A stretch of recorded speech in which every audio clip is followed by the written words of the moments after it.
Hello everyone, welcome to this first part of this mini series about project control, and in this video I want to talk with you about dashboards.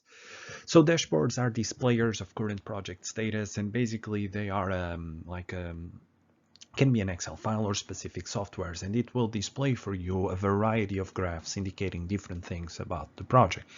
They're structured in a way that is easy to read, and we use a lot of graphs, and typically we use indicators like red, green, yellow, like we used before for risk assessment, but we use it here in order to understand how the project is doing. So for example, you might have an indicator about schedule, and green would mean that you are on time or ahead of schedule, yellow maybe more on time, and red means you are behind schedule, for example, on certain tasks.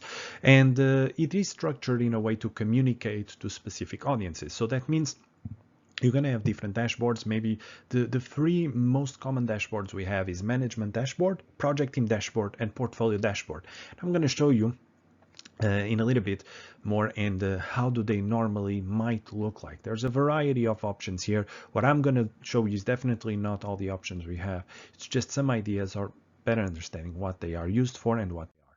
So project management dashboards, they provide managers and stakeholders summary of the project status. They're more general, not so much specific, and we typically use these dashboards in order to compare projects with each other a little bit in a more specific way that we would do the portfolio dashboards, but less specific than the team dashboards.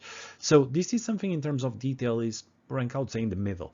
So there's a focus here on the project objectives and on the boundary conditions. In other words, we have indicators to tell us how they are doing, if we are on track or not.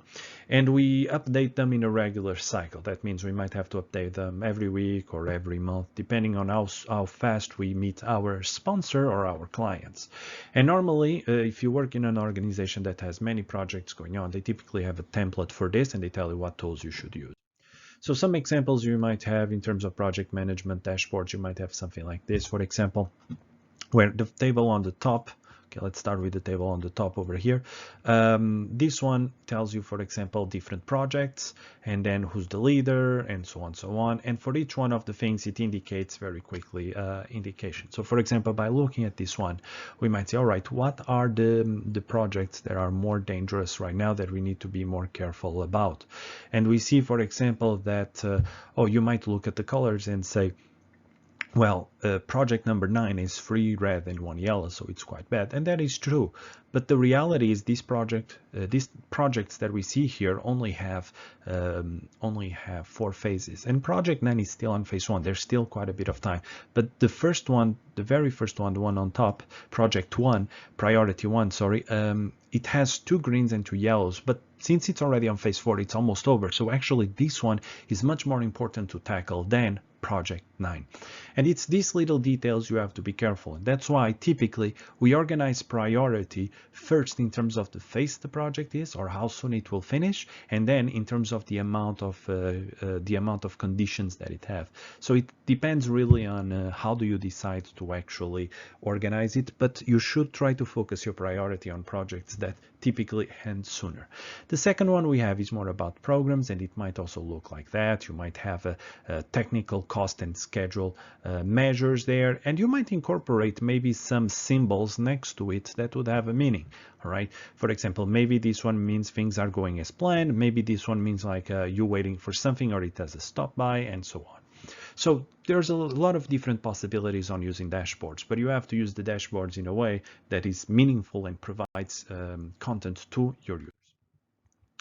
The project team dashboard is much more specific than the previous one, not on the sense that obviously not on the sense that you're going to have a much larger dashboard, not necessarily, but this one is used to communicate with members their current project status. So for example, instead of having information about the whole project, I might have information more about the specific phase where we are.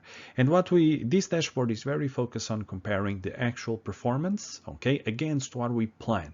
So for example, how much much money we plan to spend so far, how much money have we actually spent so far. So it's constantly about this. Later on, we're going to have a much more detailed focus on this, about talking about these variances or these differences.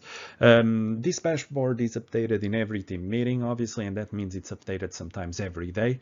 And dashboards are normally used for project artifacts. Okay, we normally use the project artifacts that we have. What do I mean artifacts? Documents or things that we have created to help us manage the project.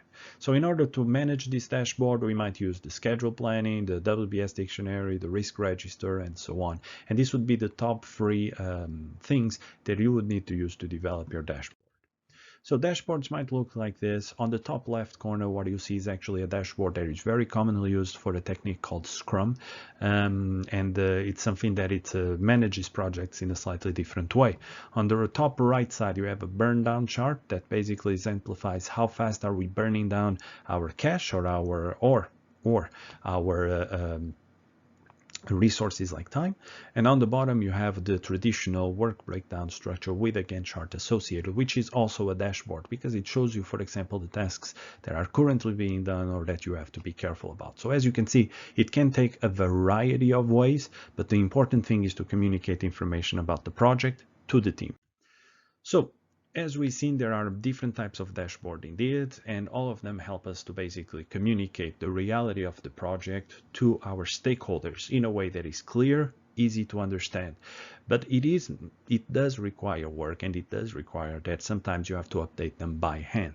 But I think that it is very useful indeed for our meetings and to communicate the value of our project to our stakeholders. All right. Thank you very much for watching this video, and I'll see you on the next video of this mini series.